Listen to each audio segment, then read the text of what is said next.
또 우리 어린아이에서부터 장년에 이르기까지 온 가족들이 함께 모여서 주님이 우리를 위해 나심을 기쁨으로 감사로 표현할 수 있다는 것이 참으로 우리에게 기쁘고 감사한 일이 아닌가라는 생각을 해보게 되었습니다. 온전히 주님의 나심이 우리의 인생의 길과 진리요 생명 되신 주님의 나심이 우리의 인생을 살렸듯이 우리의 생명을 살렸듯이 우리도 그 주님을 위하여 늘 감격 가운데 감사 가운데 살아가야 될 줄 믿습니다. 그러한 하루하루를 살아가시기를 주님의 이름으로 축원드립니다. 여러분들이 얼마나 오늘 젊은 학생들부터 청년들까지 우리 같이 함께 예배를 드리는데 우리 얼마나 여러분들이 젊은 감각이 있으신지를 한번 보겠습니다. 오늘 밤 주인공은 땡입니다. 어제까지는 나야 나가 정답일 수 있는데 오늘은 예수님 그렇습니다. 오늘 밤 주인공은 그렇지요. 예수님이죠. 예수님입니다. 오직 오늘은 주님이 나심이 기뻐 찬양을 받을기에 합당한 바로 성탄절입니다. 우리 청년 중에 2018년도 회장님께서 회장이 오늘이 생일이더라고요. 그래서 이거 생일이면은 크리스마스 날 생일이면은 이거 손해 보는 장사 아닌가라고 했더니 그것뿐만 아니라 선물도 하나만 받게 되는 것뿐만 아니라 오늘 예수님의 날인데 네가 무슨 생일 축하를 받냐고 이렇게 핀잔을 받기도 한다고 합니다. 어쨌든 우리 기영 형제도 생일을 축하하고 무엇보다도 이 날은 주님의 날이오니 예수님의 탄생을 축하하는 날이 되기를 소망합니다. 우리 서로 웃으면서 좌우 옆을 보면서 인사했으면 좋겠습니다. 메리 크리스마스. 네. 네. 아직 어저께에 앞에 나와서 실수했던 게 얼굴에 남아 계신 것 같아요. 다시 한 번 더 기쁨과 감사로서 메리 크리스마스. 네. 우리는 은혜로 다 잊었습니다. 그러니까 여러분도 잊으시기 바랍니다. 성탄절을 맞이하는 우리가 가져야 하는 자세가 두 가지가 있습니다. 먼저 첫 번째는 울면 안 됩니다. 그리고 누가 착한 애인지 나쁜 애인지 알기 때문에 착한 애가 되어야 합니다. 또 커다란 양말을 집에 걸어두어야 커다란 선물을 받을 수가 있습니다. 이게 초등학교 가기 전에 우리의 마음의 자세였던 것 같습니다. 그러나 그 이후에 이제 주님을 영접한 우리 신앙인들의 자세는 어떻게 달라지겠습니까? 먼저 첫 번째는 죄 가운데 있던 우리를 어두움을 몰아내는 빛으로 오신 예수님의 그 은혜와 사랑을 기억하는 것이 첫 번째요. 두 번째는 그 주님께서 다시 오시겠다고 약속하셨기에 우리는 그 예수님 그리스도를 소망 가운데 기다려야 하는 것이 우리 신앙인들의 성탄절을 맞이하는 두 가지의 자세인 줄 믿습니다. 매년 어김없이 찾아오는 성탄절이지만 형식적이기보다는 그 의미를 잘 되새겨 바른 자세로서 주님께 경배해야 될 줄 믿습니다. 어떤 초등학교 아들을 둔 아버지가 아들이 늘 시험 성적이 평균 50점을 넘지 못하는 거예요. 그래서 하루는 아버지가 아들을 불러서 얘야, 다음 시험에 만약 너가 80점을 받아온다면은 많은 과목 중에 하나라도 80점을 받아온다면은 내가 너에게 용돈 5만 원을 주겠다. 한 달이 지났습니다. 아버지에게 아들이 전화가 왔습니다. 아빠, 좋은 소식이 있어요. 아버지는 궁금해서 뭔데? 라고 이야기하자 아버지, 한 달 전에 아버지가 약속하셨던 80점을 넘으면 5만 원을 주시겠다고 하셨는데 그 결과가 나왔습니다. 아버지는 내심 기대하는 마음으로 몇 점? 라고 물어보자 그 아들이 이렇게 말했습니다. 그 용돈 아버지가 그냥 쓰세요. 아버지는 조금 화가 나기 시작했습니다. 단 한 과목만 공부해도 5만 원을 받을 수 있는데 내 아들은 왜 이러나. 그래서 꾸지람을 하면서 너 다음에 만약 50점 밑으로 내려가는 과목이 있으면은 그때는 호적에서 파버릴 거야. 한 달이 지났습니다. 아들이 학교에서 성적표를 받아가지고 집으로 와서 아버지께 성적표를 내밀면서 이렇게 이야기를 했다고 합니다. 아저씨 이제 안녕히 계세요. 네. 우리 주일학교 아이들의 얼굴 표정이 상당히 굳어지는 것 같은데 걱정하지 마시기 바랍니다. 아무리 시험을 못 봐도 여러분의 아버지가 아저씨가 되지는 않습니다. 마찬가지로 우리가 아무리 추악한 죄인이라고 하더라도 하나님의 자녀임은 변치 않는 사실인 줄 믿으시기 바랍니다. 우리는 이 기쁨과 감사로서 오늘 주님의 나심이 우리에게 기쁨이자 복음이 되기를 간절히 소망합니다. 한 해의 시작이 엊그제 같은데 벌써 한 해의 끝자락에 우리가 왔습니다. 이제 한 주만 지나면은 2018년도를 맞이하게 됩니다. 올해의 시작도 참 어렵게 시작한 한 해였습니다. 그러나 그때마다 하나님의 은혜로 우리를 채워주셨고 인도해 주셨습니다. 부끄러운 우리의 삶의 모습이었지만 하나님께서 우리의 아버지가 되시기에 그 척박한 광야 가운데서도 세상을 보지 말고 세상 가운데 거하지 말고 하나님께만 나에게만 소망을 두고 살아가라고 끊임없이 우리에게 말씀해 주셨습니다. 그 말씀의 능력으로 우리는 올 한 해를 은혜 가운데 살아간 줄 믿습니다. 비록 우린 내년도 어김없이 그 광야의 길을 걸어가겠지만은 소망을 가지는 것은 주님이 내년도 우리와 함께 하실 줄 믿습니다. 그렇게 우리는 희망찬 내일을 맞이하기를 간절히 소망합니다.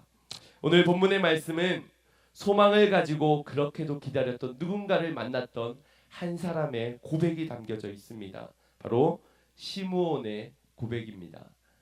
그래서 오늘 말씀의 제목은 그분을 만나 고백합시다. 시므온과 같이 이렇게 고백합시다가 바로 오늘의 말씀의 제목입니다.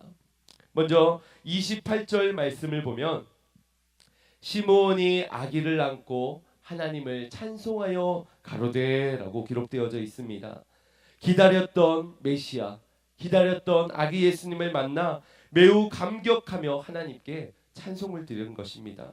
주님을 만난 자의 마땅한 반응이 아니겠습니까? 누구도 시키지 않았지만 누구도 말하지 않았지만 찬송하는 것이 그 주님을 만난 자의 마땅한 당연한 반응이라는 사실입니다. 그러나 우리는 어떻습니까? 찬양하기를 거부할 때가 있지는 않으십니까? 찬송 드릴 때를 멈추는 때는 있지는 않습니까? 만약 그런 자가 있다면은 아직 주님을 진정으로 찬송하지 못하는 자가 있다면 아직 진정한 메시아를 만나지 못한 탓일 것입니다. 오늘 예수님을 안고 마땅히 하나님을 찬송한 이가 누구입니까? 바로 시므온입니다. 성경에 그 시므온이 누구인가를 이렇게 기록하고 있습니다. 25절 말씀을 보면 이 사람은 의롭고 경건하여 이스라엘의 위로를 기다리는 자라라고 말씀합니다. 의롭다는 말이 무엇일까요? 의롭다는 것은 하나님과의 바른 관계가 있던 사람을 의미합니다. 그리고 경건하다라는 말은 하나님의 일을 깊이 생각하고 소중하게 여기는 사람을 뜻합니다. 즉 시므온은 의롭고 경건하여서 세상 속에서 하나님과의 관계를 놓지 않았고 그 바른 관계를 이어가기를 원하였고 또 사명을 소중히 생각하는 사람이었습니다. 그러한 자가 오늘 아기 예수님을 만날 수 있었고 그 예수님을 만나 품에 안고 하나님을 찬송할 수 있었다는 사실입니다. 26절 말씀을 보면 저가 주의 그리스도를 보기 전에 죽지 아니하리라 이러한 성령의 지시를 받았습니다. 약속을 가진 자, 하나님의 말씀의 약속을 부여잡은 자, 계시된 하나님의 말씀을 믿은 자, 그가 바로 시므온이었다는 사실입니다. 우리에게 하나님의 말씀을 믿었다는 것이 크게 위대해 보이지 않습니다. 왜냐하면 우리도 역시 하나님의 말씀을 믿고 있기 때문이지요. 그리고 유치부 어린아이들도 대부분은 그렇게 여길 것입니다. 그러나 아는 것과 믿는 것과의 차이는 분명합니다. 그 차이는 분명할 것입니다. 믿으면 볼 것이요, 믿으면은 만날 것이요, 믿으면은 이렇게 고백하게 되기 때문입니다. 오늘 우리가 아는 데서에 그친다면은 오늘 시므온의 고백은 우리의 입술에서는 찾아보기 힘든 고백일 것이지만 우리 역시도 믿는다면 그 주님을 만나게 되고 그 고백도 하게 될 줄 믿습니다. 당시 이스라엘 사람들 역시 구약 시대에서부터 예언되어져 온 말씀을 믿고 살았습니다. 그날을 고대하고 기다렸습니다. 그러나 오랜 세월 기다림에 지친 그들은 믿음보다는 지식에만 머물러 있던 사람들이었습니다. 베들레헴의 구세주가 메시아가 나실 것이라는 예언의 말씀이 있었지만 베들레헴의 여관집 주인은 아기 예수님을 영접하지 못하였습니다. 왜냐하면 지식에만 머물러 있었기 때문이겠지요. 그렇게 습관적으로 형식적으로 하나님을 믿고 신앙생활하던 그들은 대부분이 모두가 아마 포기 상태였을 것입니다. 수천 년이 지나면서 이루어지지 않는 그러한 모습 속에서 아마 포기를 했을 것입니다. 왜냐하면 하나님과의 바른 관계는 뒷전이었고 의롭다는 그 칭호는 그들에게 붙일 수 없는 이야기였고 하나님의 일 곧 사명은 자신들의 우선순위에서 멀어졌기 때문입니다. 그런 사람들 속에서도 의로운 자 그리고 경건한 한 사람 그가 오늘 주님을 만날 수 있었던 것입니다. 그러나 시몬은 내가 살아있을 때에 메시아를 만날 수 있다는 이 말씀을 받았고 약속을 믿었기에 소망을 가지고 기다렸던 한 사람이었습니다. 말씀을 붙잡는 사람은 곧 사명자인 줄 믿습니다. 우리가 만약 사명자라면 우리가 만약 헌신자라면 우리가 만약 순종하는 자라면은 말씀을 붙잡는 사명 말씀을 붙잡는 위에 드려지는 헌신 말씀 속에서 말씀대로 순종하는 자세가 우리에게 필요할 줄 믿습니다. 우리가 주목해야 하는 것은 거창한 말로 시므온이 경건하다, 의롭다, 약속을 붙잡고 기다렸던 한 사람이다 이런 말도 우리에겐 중요하지만 그것보다는 그가 기다렸던 메시아, 그가 만났던 아기 예수님이 어떠한 분인가 그것이 더 중요한 문제일 것입니다. 우리에게 있어서도 내가 어떤 사람인지 내가 얼마나 추악하고 더러운 죄인인지 아니면 내가 이 땅에서 얼마나 율법을 잘 지키는 자인지 신앙생활을 수년 동안 하였는지 그것보다는 내가 어떤 사람인가 보다는 주님이 어떤 분인가가 더 중요한 것인 줄 믿습니다. 우리에게 오셨던 예수님과 그리고 다시 오실 예수님이 어떤 분인지를 주목하고 사시기를 바랍니다. 질문은 도대체 이 예수 그리스도가 누구이기에 이토록 기다렸던 것인가? 이 예수님을 만나면 과연 어떤 일이 벌어지기 때문에 그토록 평생을 기다렸던 것인가? 우리는 이 질문에 대한 쉬운 답들을 할 수 있을 것입니다. 그러나 삶으로 대답할 수 있어야만 합니다. 그분을 만나 내 인생이 변화되었다고, 그분을 만나 하나님을 찬송하기를 멈추지 않았다고, 우리가 그토록 기다렸던 분이 그리고 우리가 그토록 지금도 기다리고 있는 분이 다시 오시겠다 약속하신 예수 그리스도라는 사실을 우리의 삶으로 대답할 수 있는 우리 양문의 모든 식구들이 되기를 간절히 소망합니다. 주님을 기다렸던 믿음의 성도들이라면 그들의 입술에서의 메리 크리스마스의 의미는 분명히 다를 것입니다. 그 의미도 다르고 강도도 다를 것입니다. 아니 달라야만 합니다. 세상 사람들이 알지 못한 채 하는 메리 크리스마스와 우리 믿고 기다리고 약속을 붙들며 소망 가운데 살아가는 우리의 메리 크리스마스는 달라야 할 줄 믿습니다. 시므온의 고백이 그러하였습니다. 달랐던 것입니다. 그의 고백을 오늘 세 부분으로 나누어 말씀을 보고자 합니다. 먼저 첫 번째, 예수님은 우리의 인생의 모든 묶여있는 것을 풀어주시는 분이십니다. 29절 말씀을 보면 주제여 이제는 말씀하신 대로 종을 평안히 놓아주시는도다. 이 말씀은 아기 예수님을 아는 시므온의 입에서 첫 성탄의 고백이었습니다. 메시아를 품에 안고 처음 한 고백은 바로 하나님의 약속이 성취되었다. 이것으로 인하여서 나는 참된 자유와 평안을 누리게 되었다. 주님이 내게 이 자유를 주셨다라는 고백입니다. 30절에는 내 눈이 주의 구원을 보았사오니 그분은 내 인생에 묶여있는 모든 사슬을 풀어주신 분이십니다. 그래서 예수님을 만나면 우리가 이 땅을 살아가면서 모든 것에 집착하고 모든 것에 목매이면서 욕망 가운데 살아가던 우리들의 영혼의 죄사슬들을 해방시켜 주십니다. 이것이 진정한 구원이라는 것입니다. 나중에 죽음 이후에 들어가게 될 저 천국에서의 구원만이 아니라 우리가 이 땅에서도 자유함을 누리는, 해방을 누리는, 그것이 진정한 구원이라는 사실입니다. 이 구원을 예수님께서 우리에게 주셨습니다. 우리의 인생의 본질적인 죄된 모습은 어떠합니까? 이 세상에서 무엇인가를 움켜쥐고 얻으려고 몸부림치며 살아갑니다. 한 해를 마무리하면서 내가 얼마 동안 얻었는가, 내 수중에 얼마까지를 움켜쥐었는가, 그리고 다가오는 2018년도 더 얼마나 우리가 가질 것들을 목표로 둘 것인가, 그것을 정할 것입니다. 그러나 이것은 사단의 전략이자 속삭임입니다. 우리의 좀 더 나은 것을 위하여, 발전을 위하여서 부지런하게 성실하게 살아야 됨은 맞지만 그것이 내게 집착이 되고 욕망이 되어 욕심이 된다면 그것은 사단의 속삭임에 빠져버린 것일 것입니다. 왜냐하면 그러한 자들은 사단의 음성 가운데, 야, 내가 많이 가지지 못하면은, 너가 더 가지지 못하면은 너는 실패한 인생이야. 너는 보잘것없는 인생이 되는 거야. 그러니 더 많이 가져. 더 높은 지위에 올라야 돼. 그렇지 않으면은 너도 별 볼 일 없는 인생이야. 이것이 바로 사단의 전략이자 속삭임이라는 것입니다. 그러나 우리가 예수님을 만나게 되면 이 모든 것으로부터 자유함을 얻게 될 줄 믿습니다. 이 말은 지위나 돈이 없어도 전혀 문제가 되지 않는다는 뜻이 아닙니다.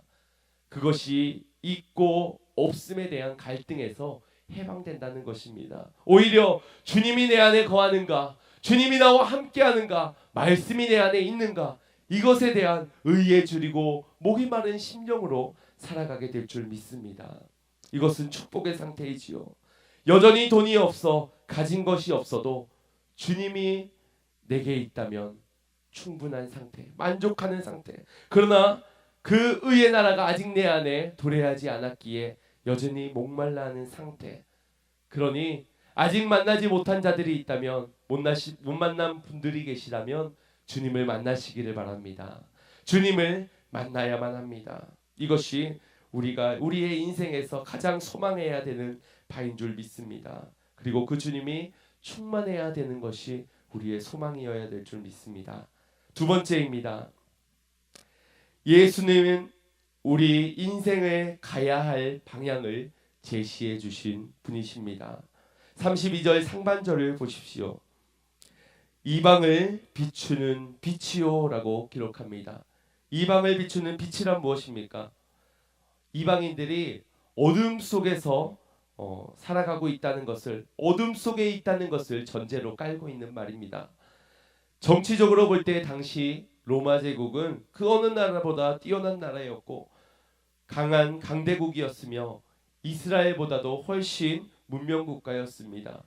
또 문화적으로 볼 때는 당시 헬라 문화권이어서 문화적으로 굉장히 앞서 있었습니다. 지식적으로도 월등하여서 굉장한 철학자들이 많이 있던 시대가 바로 그 시대였습니다. 그러나 예수님이 없는 나라, 예수님이 주인이 되지 못한 나라, 그 나라는 어둠 속에 있다는 사실을 기억하시길 바랍니다. 인간의 문명이 아무리 발전한들 죄의 문제에서, 죽음의 문제에서 우리는 자유할 수 없다는 사실입니다. 그 어떤 것으로도 그 문제를 해결할 수 없다는 사실입니다. 예수님 외에는, 그리스도 외에는 아무것도 우리를 죄와 사망의 문제에서 해결해낼 수 없습니다. 예수님 없는 문화, 예수님 없는 사회, 예수님 없는 세상, 예수님 없는 가정, 예수님 없는 인생, 그것은 여전히 그리고 아직도 어둠이라는 사실입니다. 빛은 어두움을 물리칩니다. 아무리 작은 빛이라도 그 빛은 어둠을 물리치기에는 충분합니다. 오히려 더 어두우면 어두울수록 그 빛은 더욱더 광명하게 빛날 것입니다. 어두움은 어디가 어디인지를 알지 못하게 하지만 빛은 우리가 어디를 향해야 될지를 알게 합니다. 곧 사막에서 오아시스와 같은 것이지요. 우리가 예수님을 만나면 우리 인생의 갈 길을 알게 되고 우리의 인생의 진리의 길로 방향을 잡을 수 있게 될 것입니다. 더 이상 삶의 방황을 하지 않아도 된다는 사실입니다. 내가 어떻게 살아야 되는지 앞이 막막해 보이고 내일이 어두운 미래 가운데서 절망 가운데 살아가는 자들이 있다면 오늘 주님을 만나야 될 줄 믿습니다. 이처럼 누구를 만나느냐는 인생에 굉장히 중요한 문제입니다. 그래서 저마다 자신의 인생의 멘토를 만나기 위해서 굉장히 열을 내지요. 인생의 진로를 정하게 되기도 하고 우리의 인생의 모습을 결정짓기도 합니다. 우리의 인생의 방향이 달라지게 됩니다.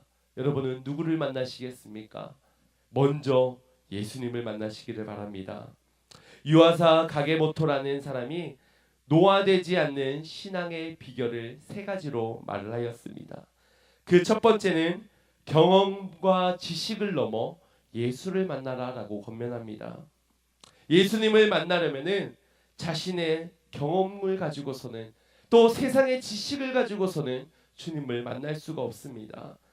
그 주님을 만난다는 것은 눈에 보이지 않는 그 주님을 2000년 전에 오신 그 주님을 만난다는 것을 우리의 사고와 우리의 생각으로는 만날 수 없기 때문입니다. 우리는 경험과 지식을 넘어 성경의 약속의 말씀을 믿고 그 말씀이 이루어진 것을 믿기에 성경 속에서 말씀하는 예수님을 은혜 가운데 만나야 될 줄 믿습니다.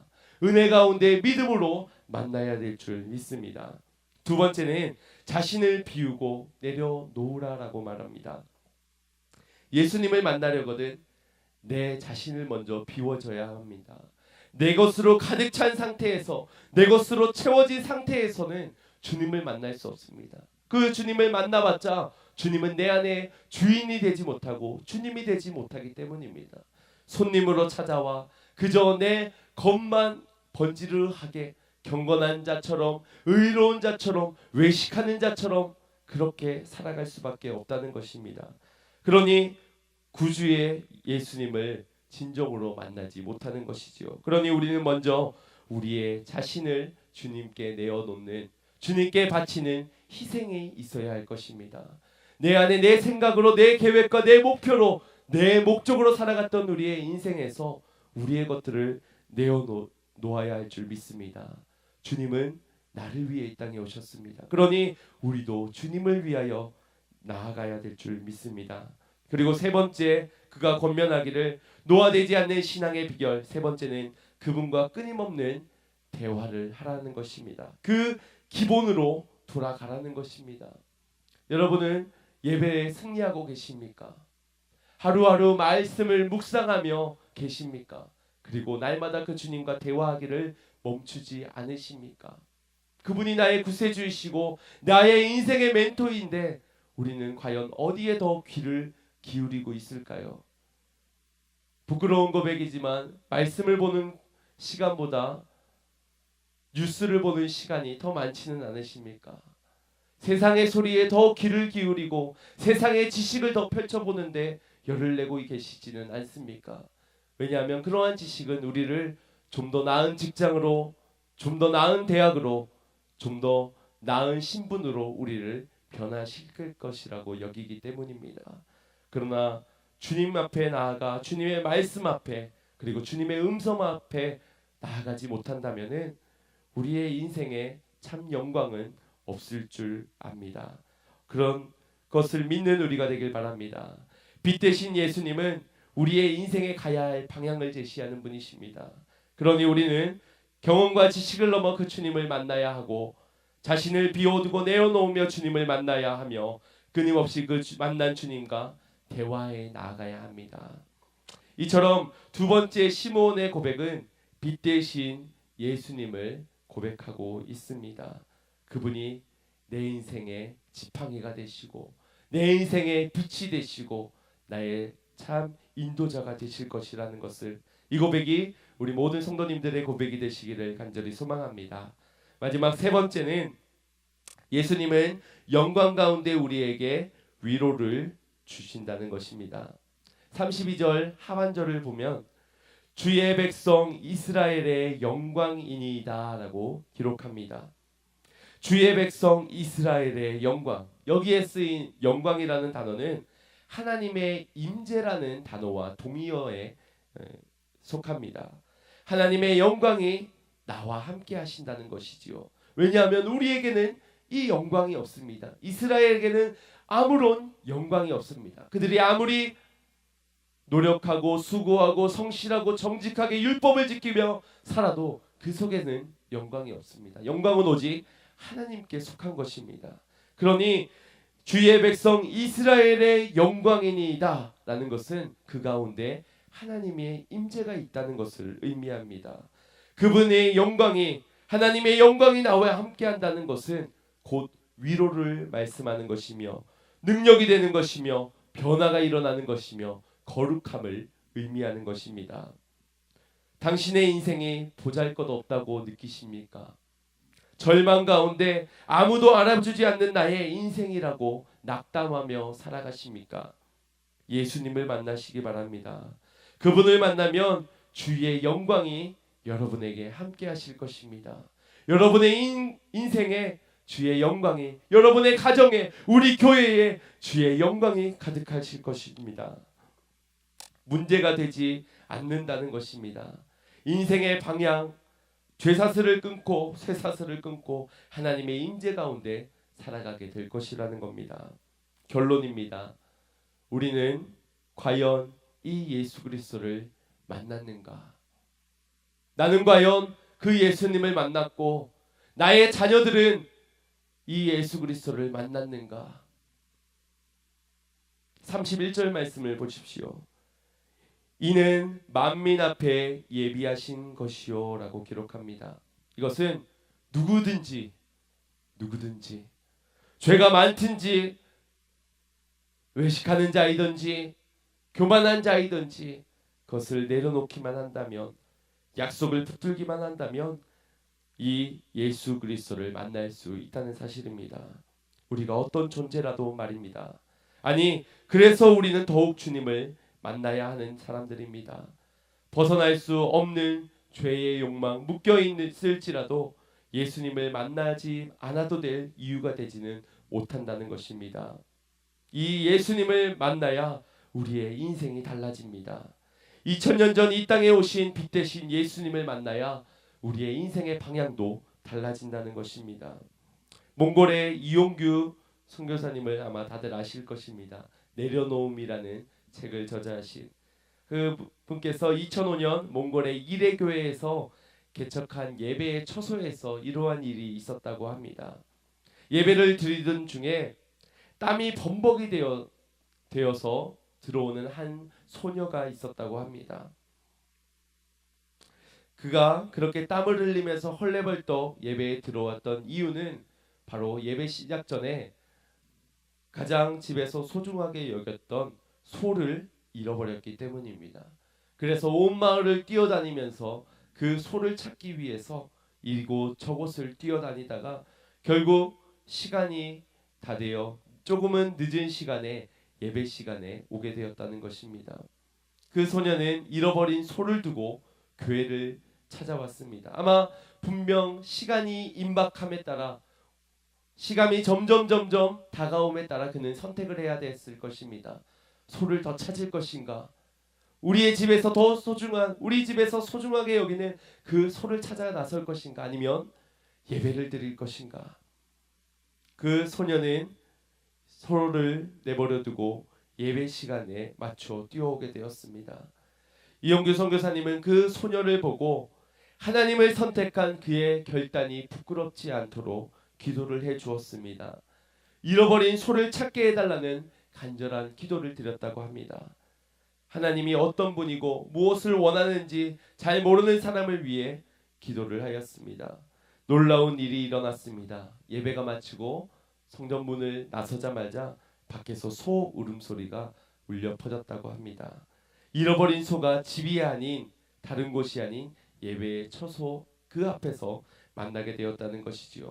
그 자매, 소녀의 이름이 벌러드 자매라고 합니다.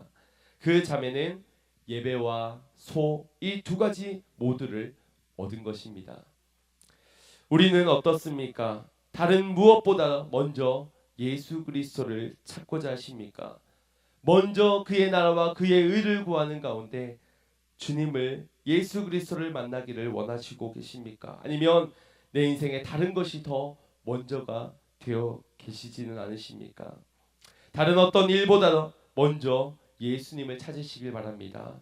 그 주님을 구하시기를 바랍니다. 이것이 지혜일 것입니다. 이것이 은혜요, 이것이 축복인 줄 믿습니다. 말씀을 정리하면서 우리는 예수님을 만나야 하며 그분을 만나야만 우리의 인생에 묶인 것들이 풀려납니다. 그리고 그분을 만나야만 방황하지 않고 진리의 길로 인도받을 수 있습니다. 그리고 그래야만 주의 임재 가운데 그분이 우리와 함께 하신 동행하시는 역사를, 그래서 우리의 인생에 참된 위로와 평안을 누리게 될 줄 믿습니다. 그렇게 그분을 만난 시므온은 오늘 이렇게 고백할 수밖에 없습니다. 이렇게 찬양하며 선포할 수밖에 없었습니다. 악이면 어떻고 천한 출신이면 어떻습니까? 사람들의 시선이 무엇이 중요합니까? 지금 내가 만난 이가 나의 왕이시면, 그분이 나의 메시아라면은, 이것을 믿는다면, 그리고 다시 오실 예수님을 믿는다면 사람들의 시선, 내가 손해보는 것, 내가 불이익을 얻는 것, 그것이 무엇이 중요하단 말입니까? 믿어지기만 하면은 우리도 찬송하게 될 줄 믿습니다. 메시아의 나심을 찬양하게 될 줄 믿습니다. 구주의 나심을 경배하게 될 줄 믿습니다. 우리도 함께 고백하길 원합니다. 믿으시는 분들은 우리 함께 고백합시다. 왕이 나셨습니다. 세상에 선포합니다. 왕이 나셨다. 우리를 구원할 메시아가 나셨다. 할렐루야. 아멘. 이것이 10번, 100번, 수천 번 고백되어지면 어떻고, 매년 다가오는 12월 25일이면, 그래서 매년 드려지는 고백이면 어떻습니까? 날마다 감격하는 가운데 고백하시기를 바랍니다. 세상에 선포하시기를 바랍니다. 우리는 이 복음으로 변화된 인생을 살아가는 자들입니다. 달라진 인생으로 살아가는 자들입니다. 마땅한 고백을, 찬양을 하는 여러분들이 되시기를, 그런 양문의 성도님들이 되시기를 주님의 이름으로 축원드립니다. 이 시간 같이 참 반가운 신도요, 우리 기쁨으로 함께 세상에 울려 퍼질 이 찬양을 기대하며, 나의 인생에 선언되어질 이 고백을 기대하며 참 반가운 신도요 찬양하시면서, 박수치며 찬양하시면서 준비된 예물 하나님께 드리겠습니다.